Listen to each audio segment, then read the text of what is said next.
नमस्कार दोस्तों, स्वागत है आपका हमारे official YouTube channel GS by Neeraj sir में। कैसे हैं आप सब?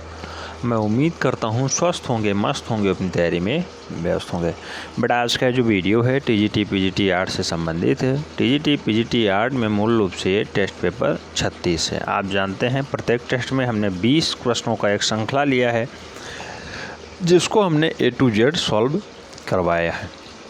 कितने क्वेश्चंस आपके यहाँ सही जाते हैं इस टेस्ट में, कमेंट के माध्यम से ज़रूर बताना है। ईमानदारी के साथ बताना है, ऐसा नहीं कि हमने ऑप्शंस बोल दिया उसके बाद आपने सही लगाया और उसके बाद आप कह रहे हैं सब मैं जानता था इसका ये राइट आंसर होगा।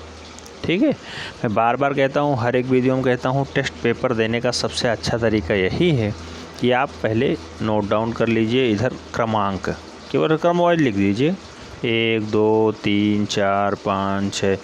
फिर आप ये कॉलम बनाना है केवल, और यहाँ पे लिख दीजिए आपका उत्तर।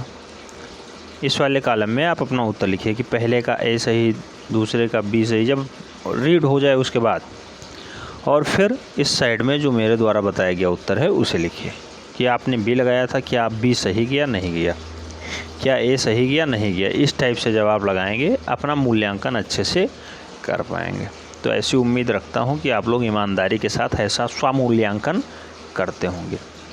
चलिए स्टार्ट करते हैं, टेस्ट की तरफ बढ़ते हैं। टेस्ट में पहला क्वेश्चन जो शामिल किया गया है बहुत ही अच्छा क्वेश्चन है। भीमबेटका, लखनदियारी और पंचमढ़ी किसके लिए प्रसिद्ध हैं? तो भीमबेटका, लखनदियारी और पंचमढ़ी मूल रूप से किसके लिए फेमस है बेटा? ऑप्शंस हैं बौद्ध स्तूप के लिए, प्रागैतिहासिक चित्र के लिए, गुफा के लिए, या फिर विष्णु मंदिर के लिए। आप जानते हैं भीमबेटका हो, लखनदियारी हो, पंचमढ़ी हो, मिर्ज़ापुर हो, बांदा हो, ये सारे किसके लिए फेमस हैं? तो ये प्रागैतिहासिक चित्र पाए जाते हैं यहाँ पे, इसलिए फेमस हैं। राइट आंसर जो है C के साथ बन जाएगा। आगे की बात करते हैं क्वेश्चन नंबर 2 में। दूसरे में कहा गया है उत्तर प्रदेश में प्राप्त प्रागैतिहासिक चित्र कहाँ हैं? ऑप्शंस हैं सिंघरिया, अवध, सारनाथ, मिर्ज़ापुर। लोग बहुत ज़्यादा कंफ्यूज थे इसमें, सर ये भिल्डरिया पूछ लेगा, सिंघरिया पूछ लेगा, इस टाइप से पूछेगा। मैं आपको बार बार कराऊंगा, वैसे क्वेश्चंस जो डाउटफुल हैं उनको मैं एक्सप्लेन ज़रूर करता हूं। क्वेश्चन नंबर 2 कह रहा है उत्तर प्रदेश में प्राप्त प्रागैतिहासिक चित्र कहाँ मिलते हैं? तो राइट आंसर किसके साथ जाएगा? आप भी जानते हैं मिर्ज़ापुर में ऐसा चित्र देखने को मिलता है। राइट आंसर D के साथ बन रहा है। प्रागैतिहासिक कला केंद्र उत्तर प्रदेश का मेरठ वाला हिस्सा पड़ता है, लेकिन अब मेरठ वाला वहाँ पे नहीं है, तो यहाँ पे मिर्ज़ापुर में प्रागैतिहासिक चित्र सबसे पहले मिलता है। सबसे पुराना डाटा, जिसे कोलवा डिहवा से मूल रूप से चावल का साक्ष्य मिल जाता है। ठीक है, ऐसे ही मिर्ज़ापुर में प्रागैतिहासिक चित्र सबसे पहले मिलता है। ठीक है, तो राइट आंसर D के साथ चला जाएगा। क्वेश्चन नंबर 3 की बात करते हैं। 3 में कहा गया है पंचमढ़ी की पहाड़ियाँ किस राज्य में स्थित हैं? ऑप्शंस हैं छत्तीसगढ़, कर्नाटका, मध्य प्रदेश, तमिलनाडु। राइट आंसर किसके साथ चला जाएगा? तो पंचमढ़ी की पहाड़ियों की अगर हम लोग बात करते हैं, मूल रूप से कहाँ पे पाई जाती हैं? तो सोया हुआ प्रदेश, Madhya Pradesh. Right answer B के साथ चला जाएगा, मामा की नगरी मध्य प्रदेश। ठीक है, तो सही उत्तर B बन रहा है। क्वेश्चन नंबर 4 की बात करते हैं। 4 में कहा गया है अजंता गुफा चित्रों का मुख्य विषय क्या है? ऑप्शंस हैं जैन, हिंदू, बौद्ध, मुगल। तो अजंता गुफा चित्रों का जो मुख्य विषय है, मेन ड्रीम है, वो क्या है? तो बेटा यहाँ पे बौद्ध धर्म से संबंधित सबसे ज़्यादा चित्रण मिले हैं, सबसे ज़्यादा काम बौद्ध धर्म पे हुआ है, इसलिए राइट आंसर बौद्ध धर्म के साथ ही जाएगा। B is the right answer बन रहा है। क्वेश्चन नंबर 5 की बात करते हैं। क्वेश्चन नंबर 5 पूछा गया है पाल के लघु चित्र इससे संबंधित थे। तो पाल धर्म या फिर पाल शैली के मूल रूप से छोटे छोटे चित्रण, लघु चित्रण किस धर्म से संबंध रखते हैं? क्वेश्चन बहुत इंपॉर्टेंट है, बहुत बार पूछा गया है। जैन धर्म, हिंदू धर्म, बौद्ध धर्म, या फिर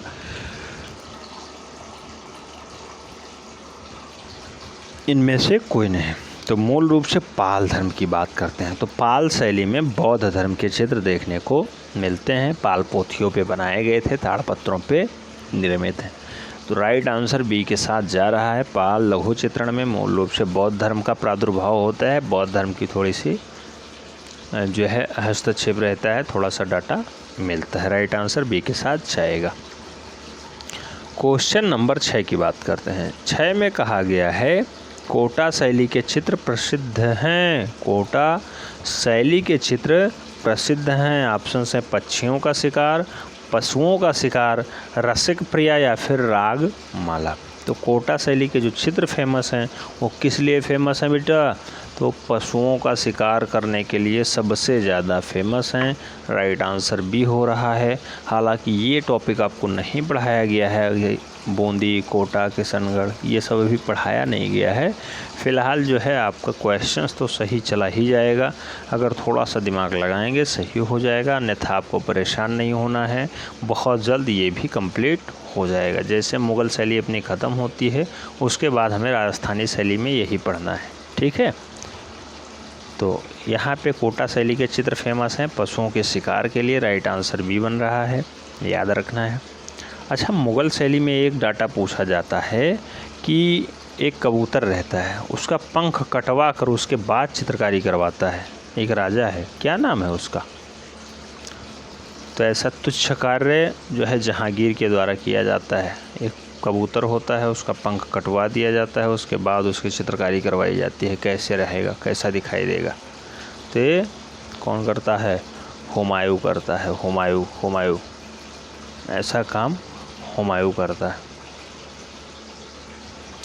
क्वेश्चन नंबर 7 की बात करते हैं। 7 में कहा गया है गॉथिक वास्तुशिल्प किस शताब्दी में अधिक प्रचलित होती है? तो गॉथिक हो, बेंजोटाइन हो, ये मूल रूप से किस शताब्दी में चलती है सबसे बढ़िया से?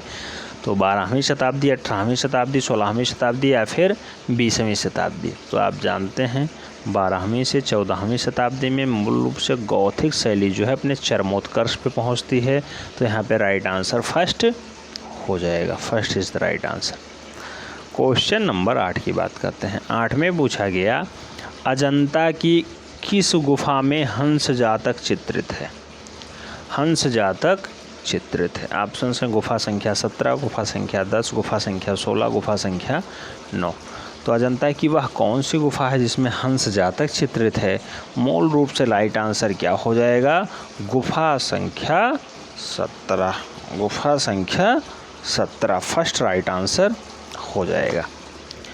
क्वेश्चन नंबर 9 की बात करते हैं। क्वेश्चन नंबर 9 में कहा गया है छंद जातक की कथाएं कहाँ चित्रित हैं? तो छंद जातक की कथाओं की अगर हम लोग बात करें तो मूल रूप से किस गुफा में चित्रित हैं? ऑप्शंस दिए हुए हैं 1, 10, 3, 9।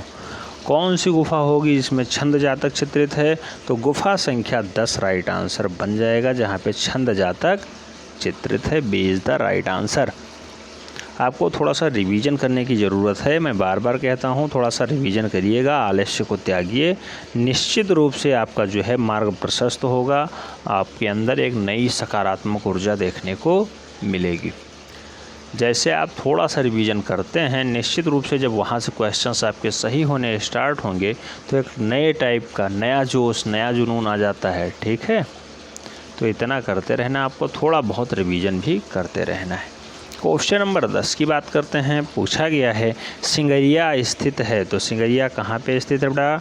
ऑप्शन हैं श्रीलंका, भारत, पाकिस्तान, बांग्लादेश। आप जानते हैं सिंगरिया की गुफाएं मूल रूप से हलचल वाला देश, वर्तमान में बहुत ज़्यादा हलचल है, राजनीतिक उथल पुथल चल रहा है, श्रीलंका में स्थित है। सिंगरिया की गुफा श्रीलंका में स्थित है। राइट आंसर फर्स्ट हो जा रहा है।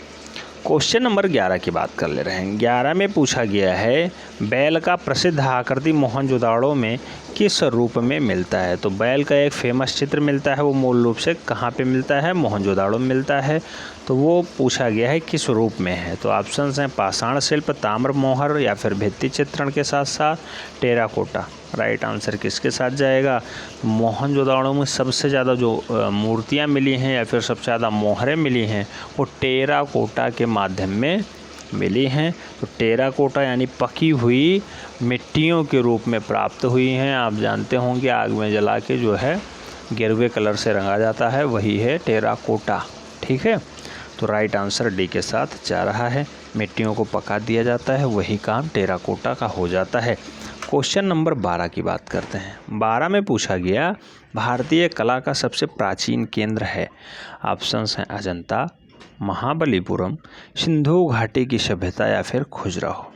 तो भारतीय कला का सबसे पुराना केंद्र जो है वो माना जाता है इंडस वैली सिविलाइजेशन को।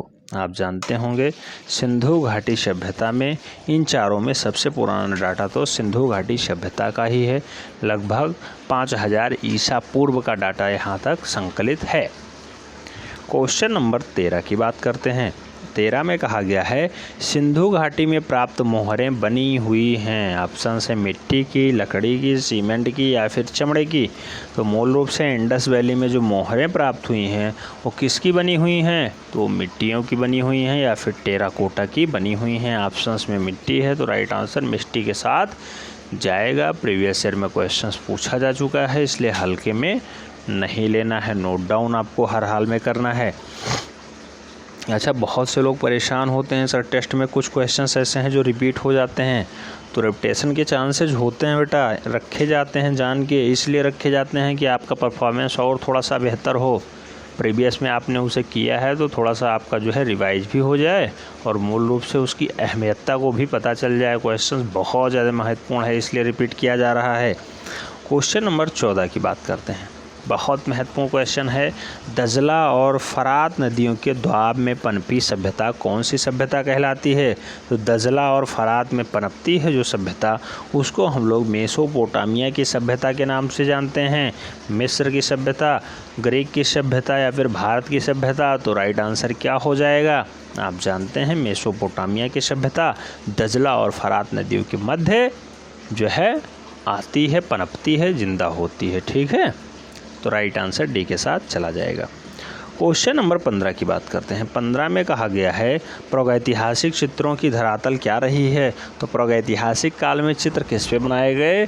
ऑप्शन हैं कपड़ा, कागज, शिला, कैनवास। आप देखते होंगे प्रागैतिहासिक काल में शिलाओं को, पत्थरों को खोद खोद के चित्र बनाए गए, तो शिला राइट आंसर बन रहा है। कई जगह चट्टाने रहता है, कई जगह शिला रहता है, कई जगह लिखा रहता है पत्थर, तो उसे खोद खोद के जो है चित्र बनाए गए हैं, देखने को मिलते हैं। 30,000 ईसा पूर्व से पुरानी डाटा जो है मूल रूप से प्रागैतिहासिक काल में आता है।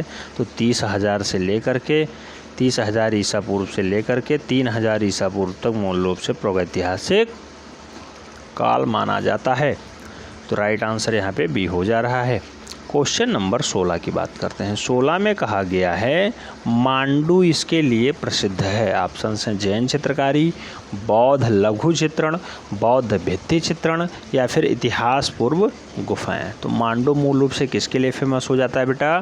तो मांडू जो है जैन चित्रकारी के लिए बहुत ज़्यादा प्रसिद्धि प्राप्त है। तो मांडू जैन चित्रकारी के लिए फेमस हो जाता है। राइट आंसर जो है फर्स्ट हो जा रहा है। क्वेश्चन नंबर 17 की बात करते हैं। 17 में पूछा गया सर्वप्रथम जो है स्थिर चित्रण मिलता है। सर्वप्रथम स्थिर चित्रण कहाँ देखने को मिलता है? ऑप्शन है राजस्थानी चित्र, मुगल चित्र, जैन चित्र या फिर कांगड़ा चित्र। तो सबसे पहले स्थिर चित्रण का जो प्रारूप देखने को मिलता है वो जैन चित्रों में देखने को मिलता है। राइट आंसर सी के साथ चला जा रहा है। नेक्स्ट क्वेश्चन नंबर 18 की बात करते हैं। 18 में पूछा गया है जयपुर शैली पर सर्वाधिक प्रभाव किस शैली का है? ऑप्शन हैं कंपनी, मुगल, बंगाल, ब्राह्मण या फिर पहाड़ी।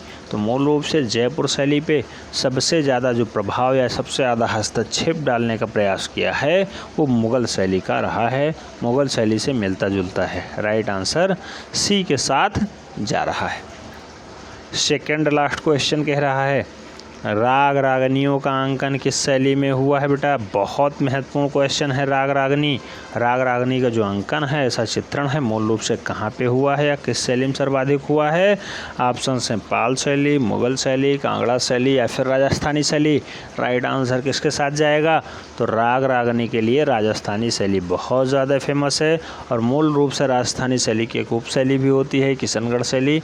याद रखना है, अगर ये ना हो ऑप्शन में तो किशनगढ़ शैली भी राइट आंसर बन सकता है। लास्ट क्वेश्चन कह रहा है किशनगढ़ के कवि, कलाकार और कलामर्ग मौर्य शासक का नाम बताना है।